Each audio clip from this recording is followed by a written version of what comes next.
Hi guys, this is Indu and welcome back to my channel.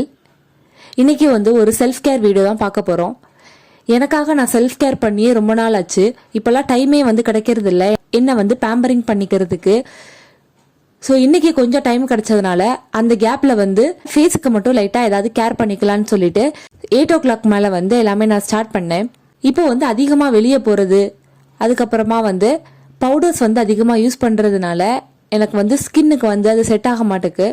யூஸ்வலாக நான் ரொம்ப ரேராக தான் இந்த காம்பேக்ட் பவுடர், நார்மல் பவுடர் எல்லாமே யூஸ் பண்ணுவேன். அதுவும் ஏதாவது ஃபங்க்ஷன் டைமில் மட்டும்தான் யூஸ் பண்ணுவேன்.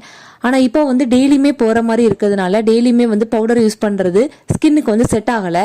ஸோ பிம்பிள்ஸ் வேறு அதிகமாக வந்துக்கிட்டே இருக்குது. அதனால வீக்லி 2 times ஆவது கேர் பண்ணாதான் ஓரளவுக்கு அது ஸ்கின்னுக்கு செட் ஆகும். ஸோ எனக்கு அதுவும் இல்லாமல் ஃபேஸ் ரொம்ப ஆயிலியாக ஆகிட்டே இருக்குது. அதனால நான் இந்த காஃபி ஃபேஸ் வாஷ் தான் இப்போவும் நான் கண்டினியூஸாக யூஸ் பண்ணிக்கிட்டு இருக்கேன். ஸோ ஃபேஸ் வாஷ் பண்ணிவிட்டு லைட்டாக ஒரு ஸ்க்ரப்பு வர போட்டுக்கிட்டேன். பிம்பிள்ஸ் இருக்கும்போது ஸ்க்ரப்பு ரொம்ப பார்த்து தான் போடணும். அந்த பிம்பிள் மேலே நம்ம ஸ்க்ரப் பண்ணோன்னா பிம்பிள்ஸ் ஃபேஸில் ஸ்ப்ரெட் ஆகிறதுக்கு நிறைய சான்ஸ் இருக்குது. பிம்பிள்ஸ் இருக்க இடத்த விட்டுட்டு மீதி உள்ள இடத்துல தான் நம்ம ஸ்க்ரப் பண்ணணும். ஸ்க்ரப்பிங் முடிச்சுட்டு கையோட ஸ்ட்ரீம் பண்ணதுக்கு வாட்டரும் வச்சாச்சு. எப்போவுமே நான் நார்மல் வாட்டரில் தான் ஸ்ட்ரீம் பண்ணுவேன், எதுவுமே அதில் ஆட் பண்ண மாட்டேன். ஸோ நல்லா தண்ணியை ஹீட் பண்ணிவிட்டு ஒரு பவுலில் எடுத்து ஒரு 2 to 3 minutes நல்லா ஸ்ட்ரீம் பண்ணுவேன். ஸோ ஃபேஸ் ரொம்ப அஃபெக்ட் ஆகிருந்துன்னா இச்சிங் அதிகமாக இருக்கும். எனக்கு வேறு ஆயிலி ஸ்கின்னாக இருக்கிறதுனால ரொம்ப இச்சிங்காக இருக்குது ஃபேஸு. ஸோ நான் வீக்லி ஒன்ஸ் கண்டிப்பாக ஸ்ட்ரீம் பண்ணிடுவேன்.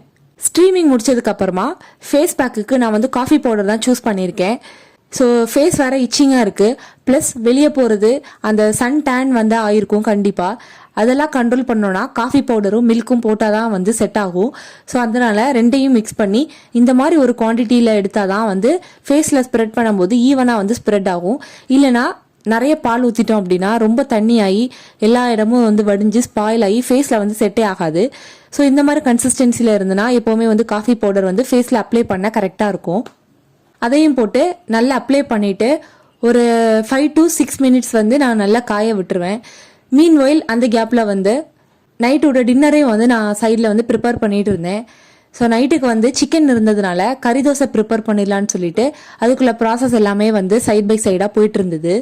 கறி தோசைனா யூஸ்வலாகவே ஒரு தோசை நல்ல திக்காக ஊற்றி எல்லாமே போட்டுட்டோன்னா கரெக்டாக இருக்கும். அந்த ஒரு தோசையே ரொம்ப ஸ்டொமக் ஃபில்லிங் ஆயிரும். யூஸ்வலாகவே ஃபேஸ் பேக் போட்டுட்டு நம்ம ரொம்ப ஸ்வெட்டிங்காக ஆகக்கூடிய ஒரு பிளேஸில் நின்னோன்னா கண்டிப்பாக அது செட் ஆகாது. ஃபேஸ் பேக் போட்டுட்டோன்னா அப்படியே ஃபேனில் உட்காந்துரும். டேரெக்டாக காற்று பட்டுட்டே இருந்ததுன்னா ஃபேஸ் ஸ்வெட் ஆகாது, ஈஸியாக ட்ரை ஆயிரும். ஃபேஸ் வாஷ் பண்ணதுக்கப்புறம் நல்லா பிரைட்டாக இருக்கும். ஸோ மோஸ்ட்லி ஃபேஸ் பேக் போட்டுட்டு ரொம்ப ஸ்வெட்டிங் ஆகக்கூடிய பிளேஸில் நிற்கிறத அவாய்ட் பண்ணிடுங்க.